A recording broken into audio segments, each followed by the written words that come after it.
Good morning बच्चों। आज आपको 11th क्लास में जो हमारा ग्रामर का टॉपिक चल रहा है, क्या है ग्रामर का टॉपिक? Sentences of sentences. इसके अंतर्गत कॉम्प्लेक्स आ गया, सिंपल हमारा खत्म हो गया। सिंपल के बाद हमारा आया कॉम्प्लेक्स सेंटेंसेस। कॉम्प्लेक्स सेंटेंस में ये सेंटेंस हमारे ये 3 टाइप से बनते हैं। नंबर 1 पे क्या आता है? नाउन क्लॉज आता है। नंबर 2 पे एडजेक्टिव क्लॉज और नंबर 3 पे एडवर्ब क्लॉज आता है। नाउन क्लास में ज्यादातर मेरा किसका प्रयोग होता है? केवल मेरे दैट का यूज होता है, दैट, और कहीं कहीं पर व्हाट का भी यूज होता है। मोस्टली आपको दैट का ही यूज मिलेगा नाउन क्लास के अंदर, कहीं और आपको व्हाट का मिल जाएगा। इसके साथ आपको हमारी जो WH फैमिली होती है उसका भी मिलेगा, लेकिन रेयर केस में मिलेगा। मोस्टली दैट का ही यूज होता है नाउन क्लास के अंतर्गत। इसके बाद देखिए एडजेक्टिव क्लास। एडजेक्टिव क्लास के अंतर्गत जितनी हमारी इसके अंतर्गत 2 वैरायटी की आती है। एक रिलेटिव प्रोनाउन आते हैं और एक हमारे एडजेक्टिव एडवर्ब आते हैं। तो जैसे इसमें आपको देखा whose, whom, which, why, when, ये सब आपके इसमें आते हैं। हाँ where, चलो where, ये सब हमारे रिलेटिव एडजेक्टिव में इसमें आते हैं, एडजेक्टिव में, ठीक है ना। इसके बाद एडवर्ब आया। एडवर्ब के अंतर्गत इफ का प्रयोग है, बिकॉज़ का प्रयोग है, बिकॉज़ है, एज सून एज है,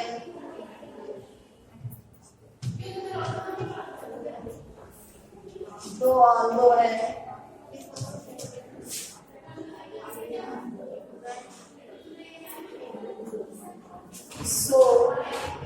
सो दैट एक साथ भी आ सकता है और सो के बाद दैट ऐसे भी आ सकता है, ठीक है। देखिए ये तो हमने आपको इसकी समरी बताई है कॉम्प्लेक्स सेंटेंस की। अभी कॉम्प्लेक्स सेंटेंस में हमने कोई खास नहीं बताया, केवल ये बताया कि कॉम्प्लेक्स सेंटेंस में noun class, adjective class, adverb class, ये 3 क्लास आते हैं। आप जब सेंटेंस करेंगे तो नाउन क्लास के अंतर्गत मोस्टली दैट का प्रयोग होगा, कहीं कहीं पर व्हाट का प्रयोग होगा। एडजेक्टिव क्लास में मेरे 2 सेंटेंसों को जोड़ने के लिए हमारा कंजंक्शन लगेगा, वो सब अपने अकॉर्डिंग लगेगा। अगर किसी व्यक्ति से रिलेटेड है, रिलेटिव प्रोनाउन है, तो whose का प्रयोग होगा। ऑब्जेक्ट के लिए आया तो whom का प्रयोग होगा। अगर किसी वस्तु के लिए आया है तो which का प्रयोग होगा। अगर रीजन बता रहा है, कारण बता रहा है, तो why का प्रयोग होगा। समय का प्रयोग है तो when का प्रयोग होगा।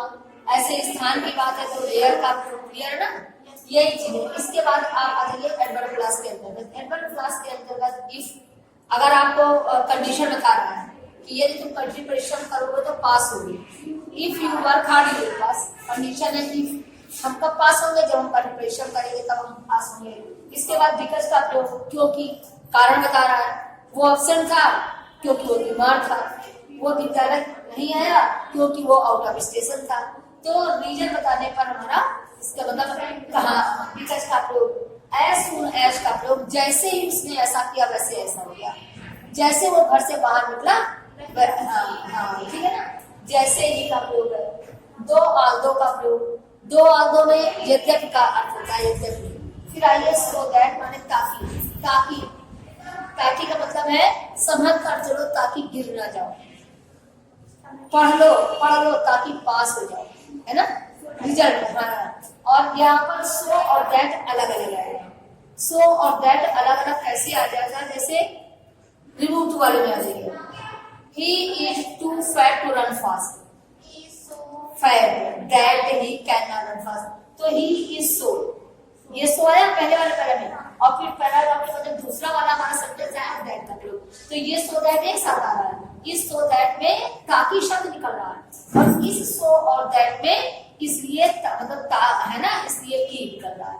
तो इसीलिए फिर डॉट डॉट करके सो दैट लगाया, ये सो दैट एक साथ लगाया। ये मेरी समरी है कॉम्प्लेक्स सेंटेंस की, ठीक है ना। अब इस जब हमें सारी वैरायटी के ये सेंटेंस आ जाएंगे तब हमारी एक मिसलेनियस एक्सरसाइज होगी, जैसी अभी आपने सिंपल में थी। सिंपल की एक्सरसाइज आप लोगों ने लगाई तो होगी नहीं, लगाइए ना, तो उसका करेक्शन भी कराना है। उस सब लोग उसका करेक्शन कराना, उसका करेक्शन ऐसे ही करा पाएंगे क्लास के अंदर, क्योंकि क्लास के अंदर कराने में करेक्शन समझ में आएगा, है ना। तो उसकी तो मिसलेनियस कर ही लेना तुम लोगों ने, उसकी मिसलेनियस करोगे तो उसका करेक्शन, ठीक है।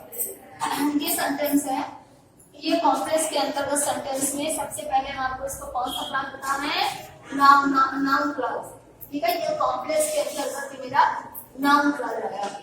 नाउन क्लास के अंतर्गत देखिए पहला सेंटेंस है मेरा, it is certain you will top the class. ये निश्चित है कि तुम क्लास टॉप करोगे, टॉप करोगे निश्चित है। अभी मेरा ये सिंपल में बन रहा था, तो कैसे बन रहा था, you will top the class certainly बन रहा था, ये एडवर्बियल फ्रेज से था। और यही अगर सर्टेनली हम आगे ले जा रहे थे, सर्टेनली के बाद कॉमा लग रहा था, तो certainly you will pass the class बन रहा था ना। वो क्या कहला रहा था, सिंपल। लेकिन अब ये मेरा सिंपल नहीं कहलाएगा, अब ये मेरा क्या होगा, इट इज सर्टेन। देखिए इट इज सर्टेन, केवल दैट कंडीशन करेंगे, that you will top the class. क्या होगा, केवल इन दोनों सेंटेंसों को जोड़ने के लिए किसका प्रयोग आ गया, सबसे सिंपल ये। दूसरा एक तरीका और है, वो शायद आपको टफ लगे, देखिएगा, that you top the class is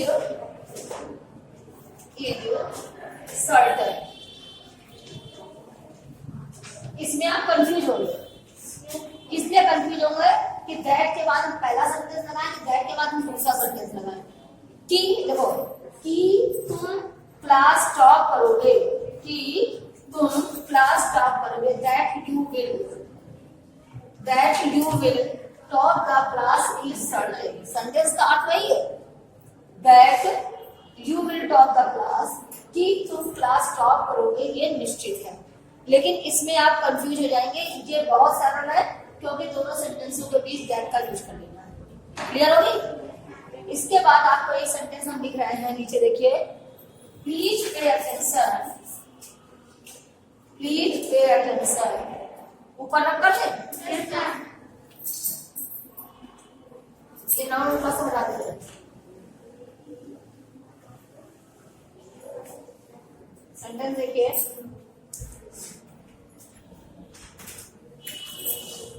sentence number 2 है,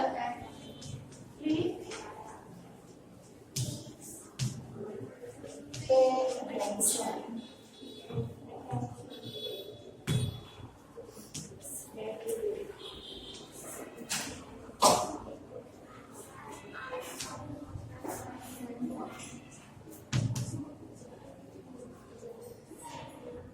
Going to say something।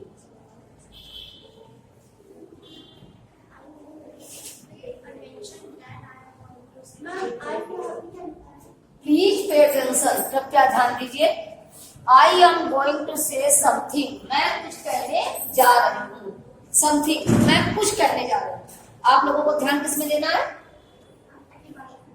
हमारी बात पे ना, जो हम कहने जा रहे हैं। प्लीज पे अटेंशन, कृपया ध्यान दीजिए। I am going to say something, मैं कुछ कहने जा रही हूँ।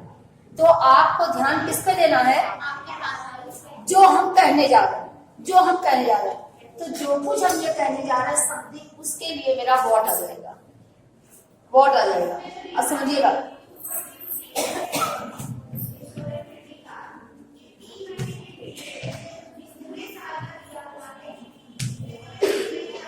Please pay attention, what I M.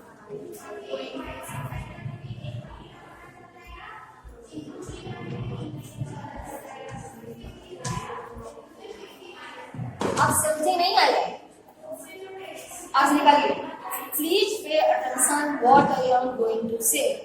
कृपया ध्यान दीजिए, जो कुछ मैं कहने, पहले हमने क्या कहा, कृपया ध्यान दीजिए, मैं कुछ कहने जा रही हूँ। तो आप लोगों को ध्यान किसमें देना है, हम जो कहने जा रहे हैं, उस जो के लिए मेरे व्हाट का यूज किया।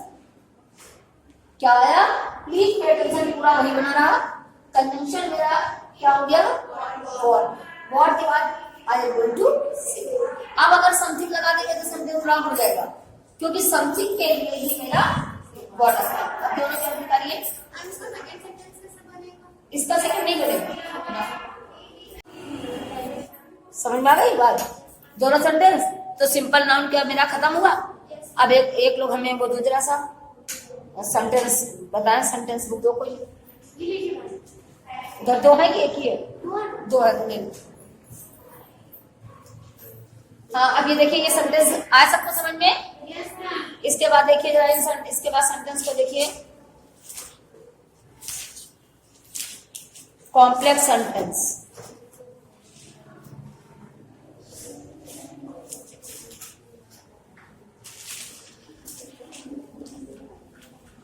देखिए, you must love the poor, Gandhi ji taught us so. Sentence है सबके पास, हर सीट पे बुक है। ये सेंटेंस मिला सबको? Gandhi ji we must love the poor, Gandhi ji taught us so. Gandhi ji ने हमें क्या बताया कि हमें प्यार करना चाहिए। आपका क्या बन जाएगा? गांधी जी नहीं, Gandhi ji taught us so that we must love the poor. मुझे ये देखना पड़ेगा कि मेरा पहला सेंटेंस कौन सा आ रहा है। जब हम उसका हिंदी अर्थ निकालेंगे तो हमें ये पता चल जाएगा कि हमें सेंटेंस कौन सा उठाना है। गांधी जी से स्टार्ट होगा। दूसरा देखिए, ही सेज समथिंग। देखिए, जिसका मैं ये सेंटेंस एग्जांपल में दिया हुआ है, he says something we can not rely on it. हाँ, we can not rely on, फिर नहीं, इट क्यों लगाओगी? इट ही तो मेरा समथिंग की जगह पर आ गया, इट नहीं लगेगा। We can not rely on what he says. अगर इट लगा दोगे तो इट तो वही समथिंग वाली चीज हो गई, समथिंग लगेगा नहीं। क्लियर है बात? आगे देखिए, our cricket team won the match, this news please everyone. देखिए, our cricket team won the match, हमारी क्रिकेट टीम ने मैच जीत लिया। दिस न्यूज प्लीज एवरीवन, कौन सा सेंटेंस पहले आएगा? This news please everyone that. Clear? Will he come, I do not no. एक मिनट सुनिएगा, जब समझ ध्यान से समझिए इसको। इस सेंटेंस को जरा प्रैक्टिकली बताना है। देखिए,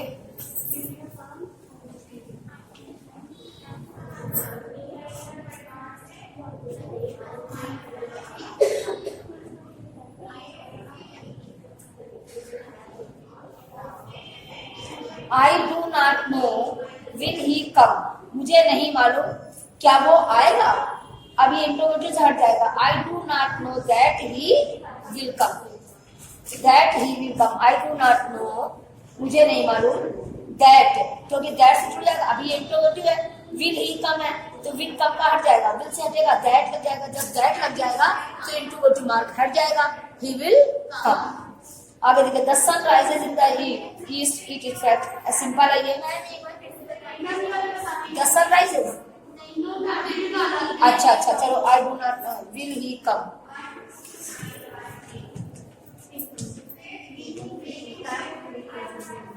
आगे क्या है? I don't know, I do not no.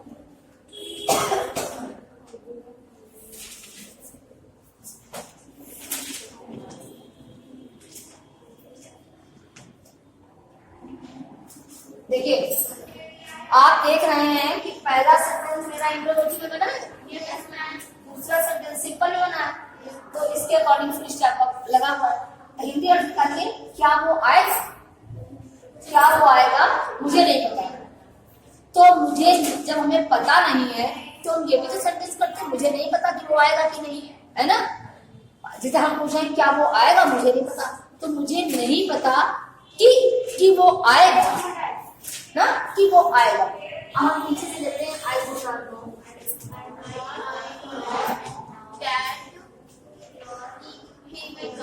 That. अब आओ समझिएगा, अगर दैट के बाद हम विल लगाते हैं तो मेरा सेंटेंस रॉन्ग जाएगा। दैट लग जाता है तो हट जाएगा, ठीक है? अब ये क्या जाएगा? दैट के लग गया, कंडीशन जोड़ेंगे। जब दैट लग गया तो पहले सब्जेक्ट जाएगा,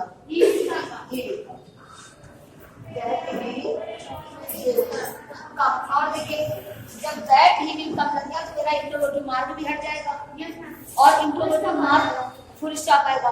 अगर इंट्रोवर्टेड मार्क और इसके अकॉर्डिंग लगाते ही तो इंट्रोवर्टेड मार्क हमारा शुरुआत को देख के लगता है